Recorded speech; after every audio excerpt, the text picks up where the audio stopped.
풍부한 산림과 아름다운 자연 경치를 통해 관광객들에게 많은 사랑을 받고 있는 강원도.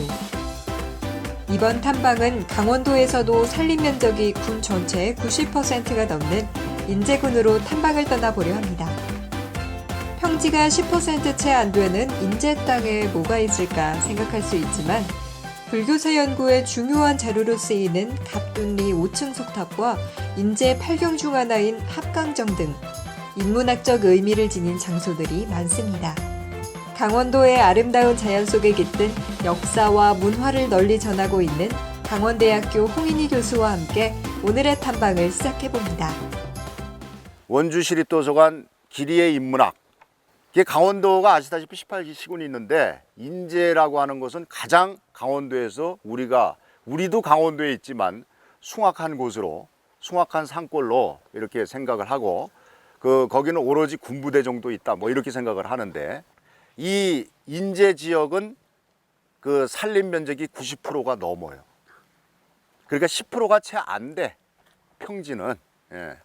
그런 곳이기 때문에 더 여기가 그 산악 지역 아니냐, 예?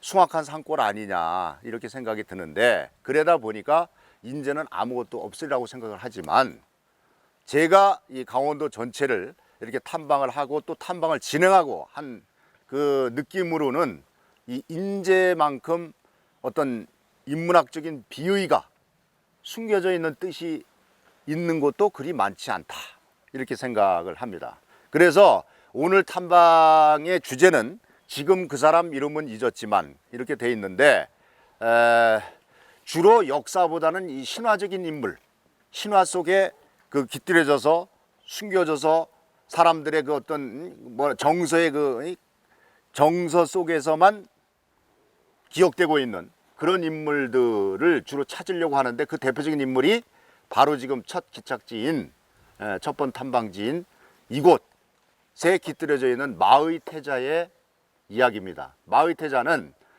다들 잘 아시다시피 이 신라가 멸망을 하고 신라의 마지막 왕이 경순왕인데, 그 경순왕이 그 고려에 소위 귀부한다고 그러죠. 항복문서를 전달했을 때에 그 이 조정에서 회의가 열렸을 거 아닙니까?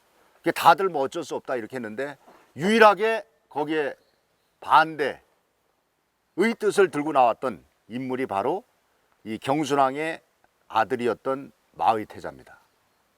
이 마의태자는 아버지의 뜻에 승복할 수 없다 이렇게 하고서는 아버지하고 이별을 하고 어디로? 금강산으로 들어가서 마의 300억 걸치고 그 다음에 바위에 의지해서 풀뿌리 캐먹다가 맥없이 죽었다.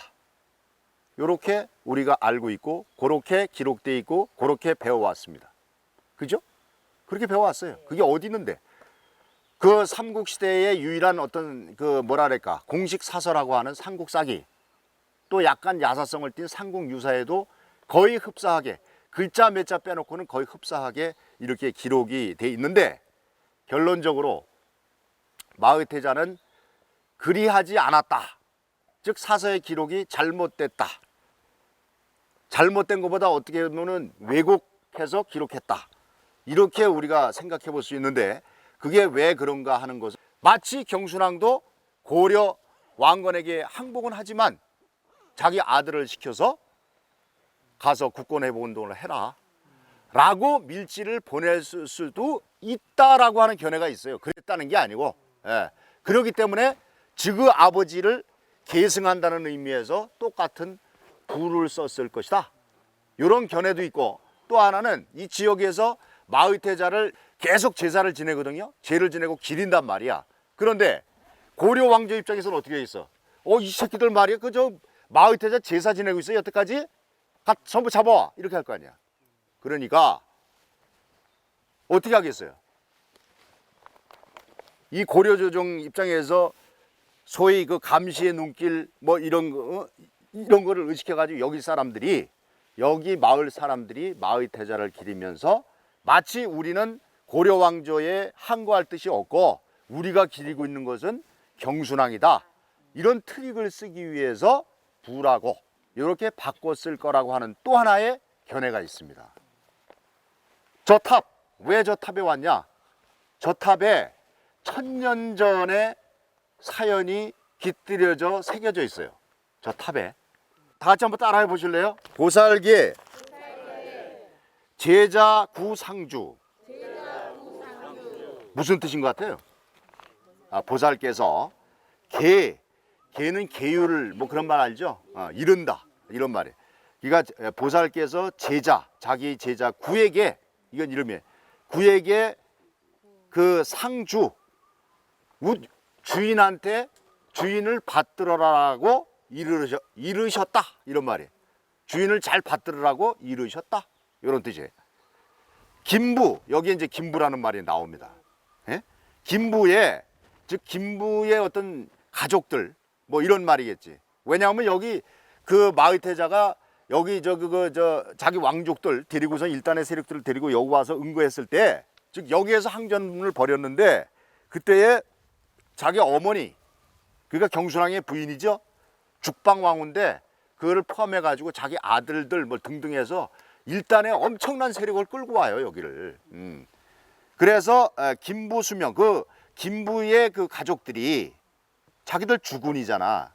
김부의 가족들의 명이 장, 수명이 오래되고, 즉 오래 사시고 존가, 어떻게 해요? 그 가족도 이렇게 온전하기를, 존하기를. 예. 5층 석탑 명충공.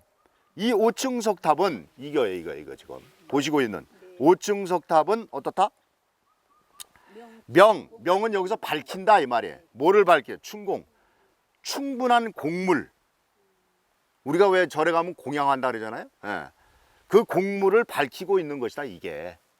즉 다른 말로 하면 뭡니까? 그 뜻을 갖다가 우리가 받들기 위해서 이거 만들었다 그런 뜻이에요. 예. 여기 지금 보시다시피 이 사당이 대왕각 이렇게 써져 있죠. 그래서 대왕이 아까 이제 우리가 5층 석탑에서도 얘기했듯이 김부대왕을 얘기하는 겁니다. 저 위에 저 뒤에 유적비 이런 식으로 김부대왕이라고 돼 있죠, 그죠? 그 김부대왕 마의태자 일, 아까 제가 그랬잖아요, 일.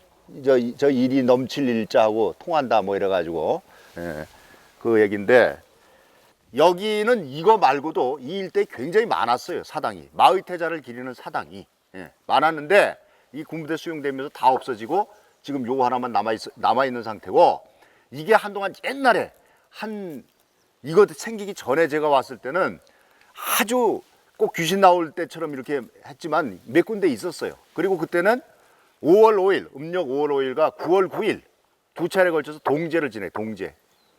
동제가 뭐야? 동네 제사를 지냈다, 동네.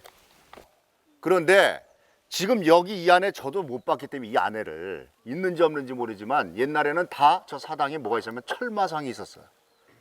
철로 된 말상이 있었다고. 그게 무슨 의미를 가진 거냐? 철마상이 있었다는 얘기는 대장간이 있었다는 얘기고, 그죠? 대장간에서 그러면 철마상이 무슨 의미를 갖냐? 대장간의 철마상은 대장간의 뭐야랄까, 그 신주 같은 거예요. 예? 그러니까 자기 수호신으로 철마상을 놓은 거예요. 그런데 보세요. 철마상을 놨다? 대장간이 있었다? 그럼 대장간은 뭐 하는 곳이에요? 철을 만드는 곳이죠? 농기구를 만들겠죠? 여기서 상당 기간 살다 보니까 농기구가 필요했고, 또 하나 더 중요한 것은 무기를 만들었다는 거예요. 안 그래? 무기를 만드는 곳이란 말이에요, 대장간이. 즉 무기는 왜 만들어? 싸우려고 만들었겠죠? 누구하고? 고려하고. 이게 항전을, 여기서 상당 기간 항전을 했다라고 하는 또 하나의 징표가 될 수 있는 겁니다. 여하튼 그 누구냐, 마의태자는 금강산으로 가지 않고 어디로? 여기로 와가지고 이 일대, 어디라고 딱 특정할 수는 없어요. 이 일대에서 상당 기간 항전을 했다. 항려운동, 즉 고구려에 항거하는 운동을 했다. 질문은 뭐 워낙 제가 설명을 잘해서 더 하실 게 없을 것 같고, 그러니까 일어나서 가시죠. 우선 이 정자는 아까 그 밑에 써져 있는 대로 합강정이에요, 합강정. 그러니까 강줄기가 만냈다, 그 말이지, 간단하게, 그죠?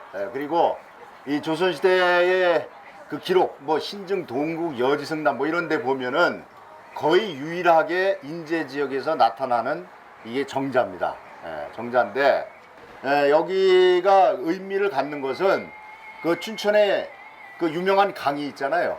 무슨 강입니까?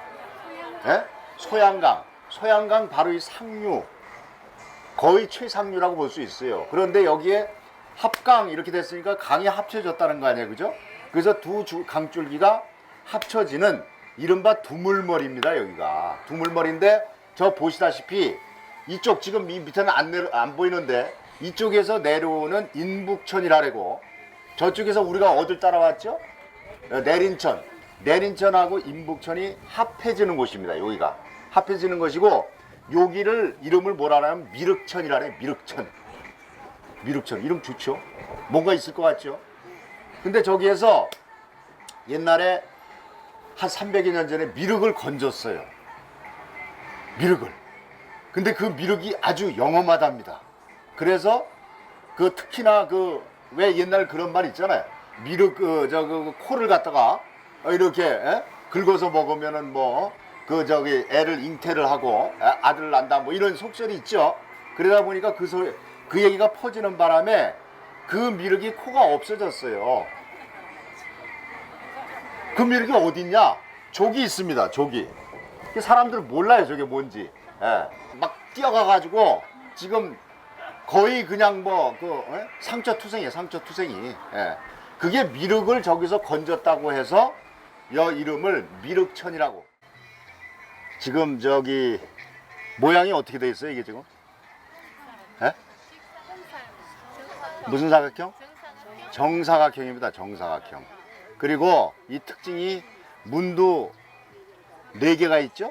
사방에서 다 들어오게 이렇게 돼 있는데, 이게 제단이에요. 한마디로 제단. 그리고 저기 앞에 써져 있지만 이것을 중앙단이라고 합니다. 중앙단. 강원도에서는 여기가 중앙이다 해서 여기서 제를 지냅니다. 그 시대가 농경사회 아닙니까? 비 안 오면 끝이지. 다 굶어 죽지. 농사가 안 되니까. 그러니까 이 기후, 비가 제일 중요했던 거예요. 비 내리는 게. 그런데 옛날 사람들은 비는 누가 내린다고 생각한 거예요? 하늘에서 내려. 하늘에서 내리는데, 하늘에서 비가 내리려면 먹구름이 껴야 되죠. 비바람이 불고 바람이 불고 먹구름이 껴야 돼. 그 먹구름을 만드는 게 누구예요? 누구? 용입니다. 용. 중국에서도 물론 그랬지만 이런 그 용을 직접 자극을 주고 자극을 주고 움직이게 하고 이런 방법도 썼지만, 또 하나는 이 용과 대적할 만한 어떤 다른 동물을 갖다가 내세워요. 용과 대적할 만한 다른 동물을 내세운다. 뭡니까? 용과 대적할 만한 동물이 뭐가 있어요? 호랑이입니다. 호랑이. 용이 물속에 살고 있어. 근데 이놈의 새끼가 게을러가지고 잠만 자고 움직이질 않아. 그러니까 비가 안 와. 그러니까 죽겠어. 비가 안 내려서. 그러니까 용을 움직이게 해야 돼. 그 방법 중에 그 물속에 사는 용을 자극시키기 위해서 호랑이를 풉니다. 그런데 이 방법은 단계적으로 있어요. 처음에는 나무로 호랑이를 만들어요. 만들어가지고 그 머리 부분 있죠. 그 머리 부분을 뭐 돌에다 매달든지 뭐 해가지고서 물에다 빠뜨려 버려. 그럼 이게 씩 들어가서 그 밑에 있는 용을 툭툭툭툭 건드리고, 야, 너 용새끼 너 뭐하니? 이렇게 나오는 거예요. 넌 누구야? 이래가지고 둘이 붙게 만드는 거예요. 붙어가지고 지들끼리 치고받고 싸우고 해서 이게 용이 꿈틀거리면 하늘이 검게 되면서 비바람이 불면서 비가 내린다. 이렇게 생각을 한 거예요. 그게 바로 뭐예요? 지금 쓰는 말 중에 용호상박이에요. 용호상박. 그래서 이것이 그런 의미를 갖는 거예요. 중앙단위가. 근데 공주, 성주, 무슨 뭐 광주 이런 데 다 있었다. 기록에 다 나와 있다. 그런데 이것이 강원도에 여기 있는 중앙단이 전국에서 거의 유일하게 지금 고증에 의해서 흔적을 찾아낸 단입니다. 딱 보면 오래 안 됐잖아요. 찾아내가지고 고증을 통해서 이걸 상징적으로 이렇게 만들어 놓은 거예요. 올해의 공공도서관 기대문학 원주 시립도서관 편은 이것으로 마무리를 하고 내년에 또 기회가 되면 다시 한번 뵙도록 하겠습니다. 오늘 너무 고생하셨습니다. 감사합니다. 오늘이요 너무 날도 좋고 그래가지고 기분도 좋고 젊어지는 기분이고요. 또 이 시립도서관에서 이렇게 탐방을 해주시는 데 대해서 너무 감사하고 아주 즐거움을 느꼈어요. 강원도 쪽을 많이 왔다 갔다 했습니다만 아무 무의미 없이 그냥 이렇게 지나가고 그랬었던 것이 이번 인문학 강의로 인해서 다시 한번 더 되돌아볼 수 있고 또 과연 이렇게 강원도 쪽에 어떤 이런 역사적인 어떤 인문학적인 이런 사항들이 이렇게 있는 거에 대해서 다시 한번 알게 됐고 또 굉장히 고맙고 감사하게 생각합니다. 이번 탐방의 주제 도서는 홍인희 저자의 우리 사나이의 인문학을 입히다입니다.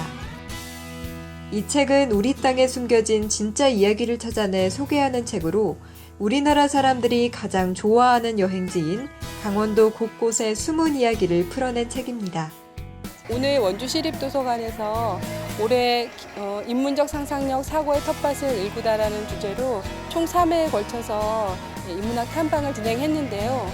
그 시대의 그런 아픔, 그다음에 또 문학적인 그런 내용들을 같이 다뤄보면서 우리들이 삶에서 지금 현재 어느 시점에 있는지 그리고 앞으로 더 나아갈 방향이 어떤 것인지 그렇게 생각해보는 시간이 되었으면 하는 바람이었습니다.